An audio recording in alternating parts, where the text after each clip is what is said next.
পিনাকি ভট্টাচার্য রচিত ফুলকুমারী থেকে আজ পাঠ করছি 25তম পর্ব। কাঠের গভীরে গান। ট্যাক্সিতে উঠেই হঠাৎ মনে হলো লকডাউনে শুরু হওয়ার পর এই পয়লা আমি কোনো গাড়িতে উঠলাম। একটা নতুন ব্যাপার নজরে পড়ল। ড্রাইভার আর যাত্রীর মধ্যখানে দেওয়াল তুলে আছে একটা স্বচ্ছ প্লাস্টিকের পর্দা। গাড়ির ভেতর এমন কাণ্ড দেখে মনে পড়ল দুনিয়াতে এমন সব বিরাট বিরাট কুবের আছে যারা ড্রাইভার ও নিজেদের মধ্যে সবসময় দূরত্ব বজায় রাখতে মাঝখানে দেওয়াল তুলে দেয়। তারা হয়তো মেনেই নিতে পারে না অন্য একটা রক্তবংশের মানুষের হাতে তাদের জীবন।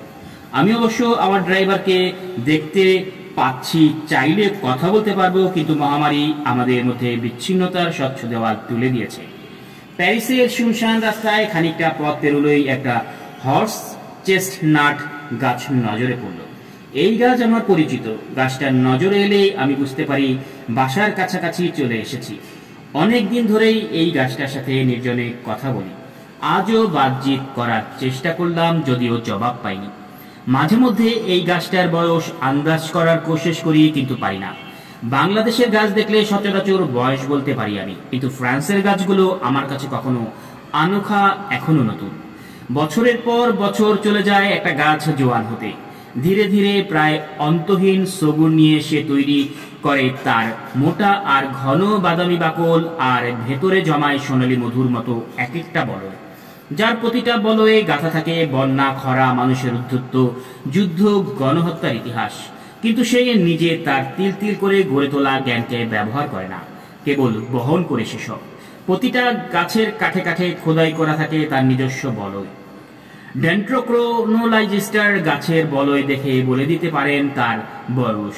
কবি ও শিল্পীদের কাছে এই বলয় যেন কোনো নাক্ষত্রিক জ্ঞানের মতো, যার পরতে পরতে সাজানো আছে দুনিয়ার না লেখা সুর, সঙ্গীত, কাব্য ও ইচ্ছা। কোথায় যেন পড়েছিলাম, গাছের রিংগুলো যদি গ্রামোফোন রেকর্ডের মতো বাজানো যেত, তবে একটা সুর তৈরি হতো। সার্জারির সময় ডাক্তাররাও কি আমার শরীর থেকে শুনতে পেয়েছিলেন কোনো দৈব সুর? ঘরের দরজা খুলতেই দেখি পরিচিত গন্ধ আমাকে আপন করে নিল। ধীরে ধীরে অভ্যস্ত হয় চোখ। সব ঠিক যেমনটা রেখে গিয়েছিলাম তেমনই আছে। এমনকি ফুলকুমারীর জন্য রেখে যাওয়া খাবারটাও ঠিক আগের জায়গাতেই তেমনই আছে। আমি চেয়ারে বসলাম, নিঃশব্দে অপেক্ষা করতে লাগলাম ফুলকুমারীর আগমনের। সেই গৃহযুদ্ধের পর যখন আমরা ভারত ছেড়ে বাড়ি গিয়েছিলাম, বাবা আমাকে একটা ছোট্ট মোটরসাইকেল কিনে দিয়েছিল। একটা ড্রাইভারও ছিল মোটরসাইকেলটার উপর। মন খুশি মতো খুলে আবার বসানো যেত। মোটরসাইকেলটা আমি খুব মমতা করে রেখে দিয়েছিলাম মার ট্রাঙ্কের এক কোণে। কিন্তু কয়েকদিন পর ফিরে এসে দেখলাম খেলনাটা নেই। কিছুদিন পর আবার খুঁজলাম, পেলাম না। আমি বারবার ফিরে এসেছি, কয়েকদিন পর পর খুঁজেছি, কিন্তু মোটরসাইকেলটা আর কখনোই পাইনি। চিরদিনের জন্য হারিয়ে গেছে। যতদিন হাসপাতালে ছিলাম, ফুলকুমারীর চিন্তা এক মুহূর্তের জন্য মাথা থেকে যায়নি। ও কি কখনো ঘরে আছে? ঠিকমতো খাচ্ছে তো?